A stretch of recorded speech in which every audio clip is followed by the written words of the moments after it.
All right, friends, we are back in beautiful Western Colorado.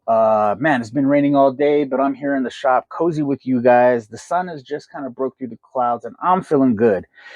This video right here, friends, is for our newcomers into the life of making jewelry, making silver jewelry. So people ask often, what tools do I need minimum to get going? And so if you're going to be soldering, you're going to need a torch and a plate. And if you're just going to be doing general metal work that doesn't require heat, if you're going to specialize like in rivets and cold connections, then you don't need a torch. You can do everything with some other tools. But this is what I use, guys. And if you guys are part of the JuanitosVille family, the YouTube tutorials that we've been making and kind of following us, or if you're new, this is what we've made all that jewelry with. So let's start with the block.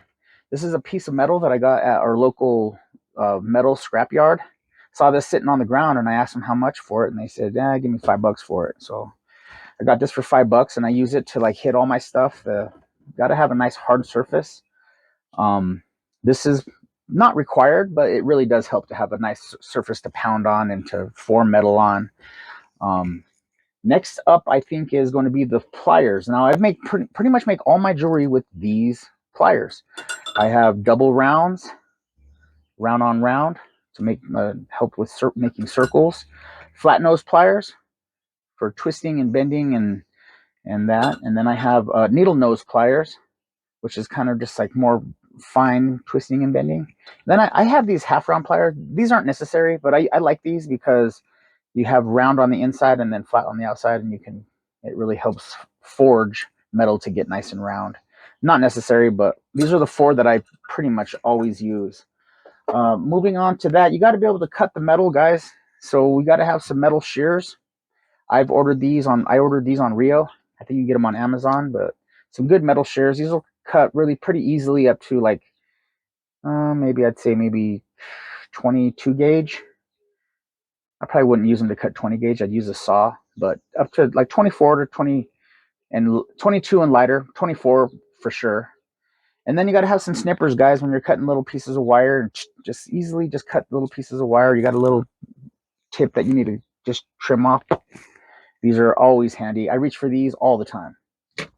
Moving on, got to have a saw, friends. Got to have some saws to cut the metal.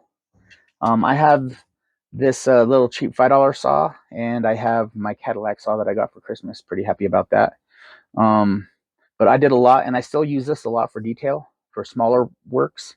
I need a lot of control. This is like a sports car. This is kind of like a Cadillac. To let you guys know, guys, when I first started doing jewelry, I went on Amazon and got a jewelry metalsmithing starter kit, and it came with a lot of this stuff. It came with pliers and a file, and it came with some stuff, and it was kind of pricey. But I looked at it now. When I got it, it was like $250, and now it's like $325, like 6 years later. So I'll send a link to that. You guys can go look at that kit, and see what it has, and you'll see that it has some of the stuff that you'll need. From the saws, you got to have a bench pin, guys.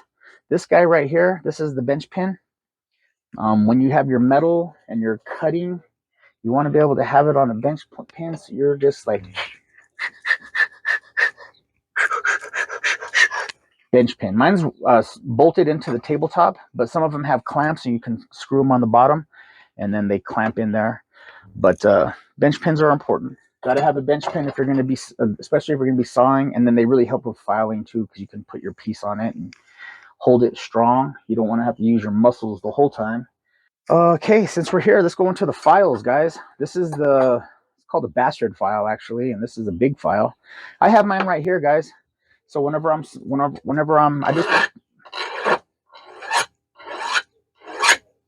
and that's how I use it, and it works really well. Always, you want to go one way. The other way doesn't file, but one way does. So always towards the handle.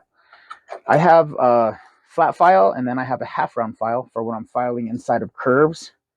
Use these all the time. I have some smaller versions of these. I got them at, the hell is it called? Harbor Freight. Harbor Freight. So you can get a pack like this, needle files, at Harbor Freight, for like $3 or $4, man. I use these all the time. And if you have to buy new ones, when they get dull, it doesn't hurt your feelings too bad. Files, sandpaper. Sandpaper is always important. Get some sandpaper. Kind of like a medium sandpaper I use a lot is 400 grit, just to get scratches out and minor scratches out. But you can, the higher grit, the more fine. So whatever you want to get, you can get those at the hardware store. Oh yeah, burnisher and rocker. If you're going to be setting stones, friends, you need these two things. Rocker will get your bezel nice and around it, and your burnisher will finish it off and get it right onto the edge, whatever you're working on. Burnishers and rockers. Videos on that out there on YouTube. So how to set stones. I might do one because I like to do tutorials. Measuring devices are important, friends. I have this stainless steel, does millimeters and inches. And then a square, because you always want to make sure you're working in squares, especially when it comes to conserving your silver on your sheets and you're cutting your little area out. Keeping it square just makes your life easier. I have a stamp, guys. If you're going to be making sterling silver jewelry, get a 925 stamp or a sterling stamp or something to denote that it's not phony baloney. Got to have that. And then as you're making jewelry, you want to have a maker's mark, guys. So, maker's mark, so people know that that's your piece. Let's see, soldering, guys. If you're going to be doing some soldering, you're going to want a soldering block.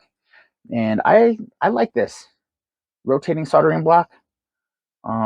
That way I can look at this side and I can flip it around and look over there. Because if it's stationary, you're going to be moving around it, and it's just nice to be able to go like this.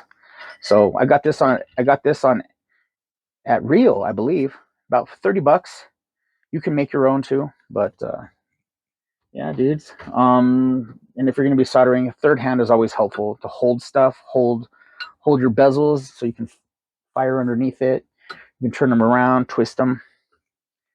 Third hand is very, very, very helpful. There's polishing stuff.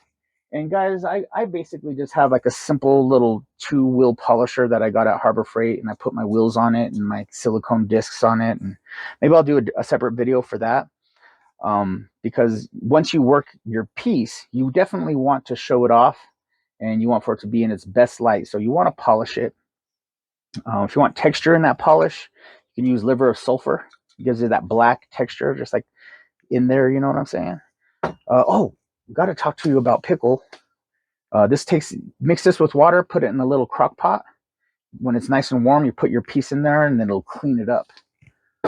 Takes all the impurities, oxidations off from torching it with your torch. When you're soldering, also, guys, you got to make sure you guys use flux. Got to watch some videos on how to solder. It'll talk about flux. This is the type of flux that I use. It helps the silver and the solder bond to the silver better. I don't know the science behind it exactly. And if you're going to be soldering, guys, you definitely want some tweezers. I recommend tweezers with a wooden handle so they don't get hot, because these will get hot. And they get hot. So these wooden handle ones are really nice. Yeah, dudes.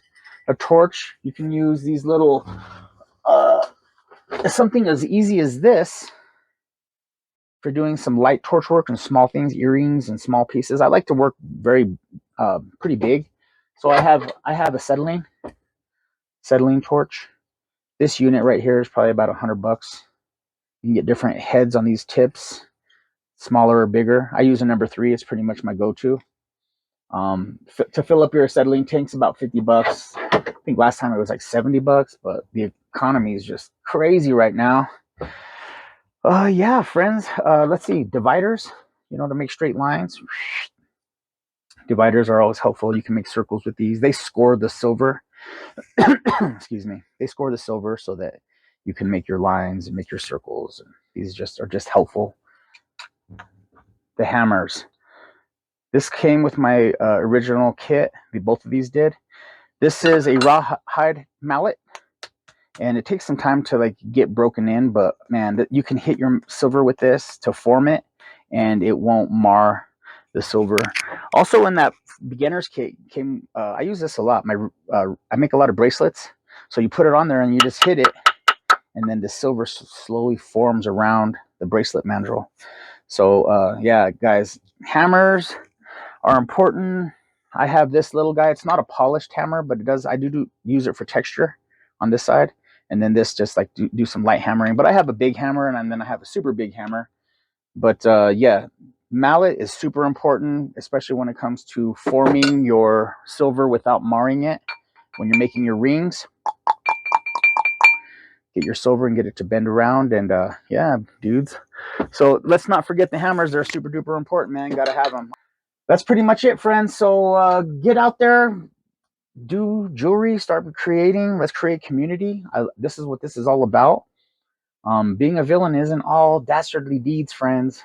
Or sometimes we got to be out here to help each other, and we can all get better together and encourage and inspire each other. And yeah, so uh, I know you can't really communicate with me much on YouTube, so please in the comments drop your Instagram so I can follow you and see what kind of jewelry you're making and see what you're doing. And you can, follow me back and see what I'm doing. We can just stay in better touch. That way we can kind of message each other if we have questions or just kind of to encourage each other or whatever. So yeah, drop off your Instagram handle in the comments, and mine will be on the screen so you guys can check me out. That's pretty much it, guys. Get out there, make some jewelry, have some fun. I'm Benny Boom. I'm out. Peace.